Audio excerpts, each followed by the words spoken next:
Anyway, welcome to the Armstrong and Getty Show. The whole catfishing thing has been very popular lately in the news. I think we all learned a term that many of us did not know before. It's pretending to be something on social media, the internet, I guess. Mm-hmm. Is that roughly what reeling people in and having an ongoing fraudulent relationship of some sort. And we had one that was part of the show, a listener, a woman named Char. Allegedly a woman. Well, I guess we don't know anything. Who had been texting and tweeting and calling for years and going into the chat room and causing ruckuses for the dozen of you that ever go in the chat room. Rucki. Anyway. And somebody outed her like a week ago in the chat room that all these various things that she'd claimed about her kids because she was specific and everything like that. And she'd posted dozens of photos of her family. Oh, yeah. They all turned out to be models and catalog shots, and none of it was real. Figured that they were lifted off the internet. So she is a complete phony. So what's the update on this catfishing story that many of us have fallen for? Oh, and here's an interesting tidbit with this person too. Whoever it is, man or woman named Char. She had a picture of herself as like a hot, mom. Mm-hmm. As her avatar. Yeah. And because I was new to the internet, I just years ago had seen that and just assumed that's who she was. Mm-hmm. It's clearly not, but so I had kind of a vision of who this person was. But she had started posting on our Twitter a while back an episode of 5 After, and she would just post a link to 5 After and then a link to 5 After and the same link over and over again. And then I tweeted one time, "Why do you keep posting this link? What's it all about?" And she kept posting it for days. And then finally I sent a personal message to her saying, "Why do you keep posting that same link every single day? What are you trying to accomplish?" Then one of her friends sent me a personal message saying, "Char was really felt threatened by your direct message, so has blocked you from her account." Wow. I know. Yeah. Wow. You are a weirdo. And didn't she participate in the attempted drumming out or a pogrom against the jihad against one of the other people in the chat room? Wasn't she one of the movers and shakers in that, Vince? Yeah, she was. I'm sorry, Vincent? She was the leader of one of the factions, and there was a splinter group also that they were going at war over the chat. Wait, a splinter group of a faction of the chat room must be a person. Wow. It's the lawless tribal chat room. What if there's a coup? But so what's the latest, Vince? She deleted all of her stuff, Facebook, Twitter, all that stuff, and then she came back. Which was all fake, we think now. Yeah. And then she came back, and I guess things were civil, but someone she was having an online affair with. Whoa! What's that even mean? What's an online affair? Like a chat room affair? What is that? Cybering? I don't know. Sharing their hearts, sharing their feelings, maybe even having a little cyber sex. Yeah. Then he came in and started cussing her out, and then saying what? How dare you lead me on, that sort of thing, or what? I don't know. There's no specifics. Okay, all right. And then she left again. But they found out who she really is, allegedly. And I've seen a picture. And is it a dude or a chick? It's a woman. Mm-hmm. Okay, well that's a start. Middle aged. Doesn't look like her picture she had. I'm guessing. No.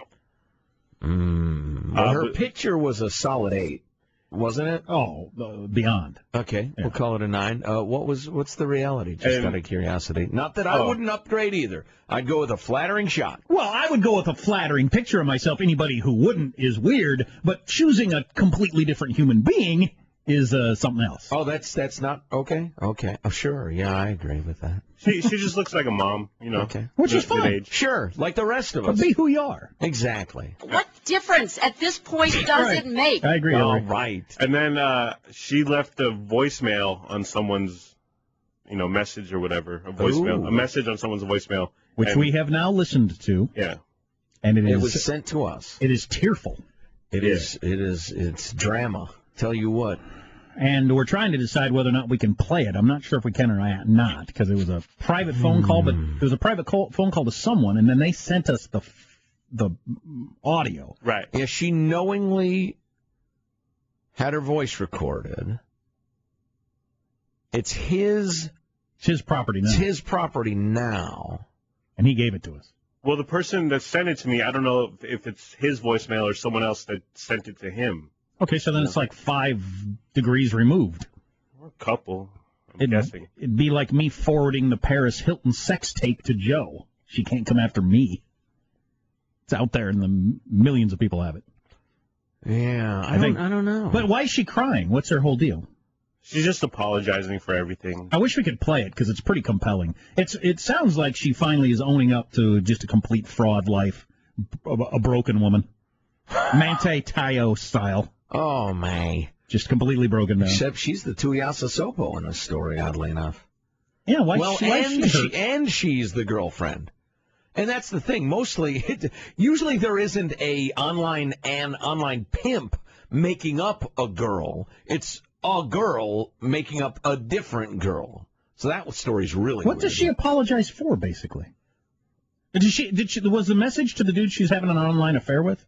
That I don't know. That's the way I understood it when I heard it. That'd be tough because they'd be digging you, and you the whole time would know it's not really you they're digging. Right, you're jerking them, and then not the way they'd like. And then you come clean and hope that they still like you. Yeah, though they probably won't. They'll probably hate you. Yes? You know, guys, when I was unemployed, I watched the People's Court a lot. And from what I understand from that if someone leaves a recording on a voice, it's open to the public. They can use it. I think that's what the judge said. Oh, okay. Yeah. Well, that settles it. Yeah, when someone leaves a message on an answering machine, knowing you're leaving a message, it's being recorded, it's usable. At least that's what the judge said on the People's Court. It kind of makes sense to me. Whoa. It's probably state by state. How was it, quote, used on that case before the People's Court? They played it. The guy said he called and threatened. He said he didn't, and she pulled up a little thing and tried to play it. And the guy said, "Oh, wait," and then he said, "No, you left it on the machine, so it's open for us." But that's a court of law, not a radio show. But even the most the People's Court. Well, it's not even a court of law. Even it's a court of TV. Even the most restrictive laws I know about this, it's all about both sides have to know it's being recorded. Well, if you leave a message on somebody's machine, you know it's being recorded. Right. And obviously the guy with the machine has an idea of what it's for. We may have to consult a higher authority. I mean God. I try not to leave anything on a message that I would want that I wouldn't want other people to hear. Yeah. Maybe it's just because I've been in the radio business too long or whatever. But I just received confirmation that the voicemail was to the guy she was having a quote-unquote affair with. Well, see, the problem with this little build-up we've got here is it only works if we pay it off with playing the phone call after the commercials. If we say we can't, oh boy, then we've just wasted I'm sorry, I just wasted your time, like Glenn Beck says.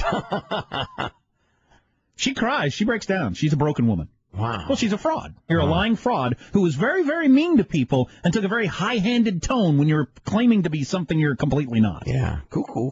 Oh, you're completely nuts also. All right. Dang, I don't know. What if she commits suicide after we do this? Oh, God. You think about that. I don't want to be like those Australian DJs. I just started working here. Yeah, don't worry. Okay. You'll get sacked for something sooner or later. Maybe we could have her come in and see how much water she can drink. Now, if Judge Judy had said it was okay, I'd be prone to go ahead and do it. Oh, that's completely different. Who's even on the People's Court now? Wagner's long dead. She's a hot Puerto Rican lady. Oh, great. When I was unemployed, I watched the People's Court a lot. That was the best part of the whole segment. You're listening to the Armstrong and Getty Show. By the way, a quick legal review. Shaky ground during that phone call. Okay, we won't. Very, very, very shaky. Don't want to get in trouble. No, don't need the headaches. I tell you what, though, these things end badly. I will tell you that. Not good. Right.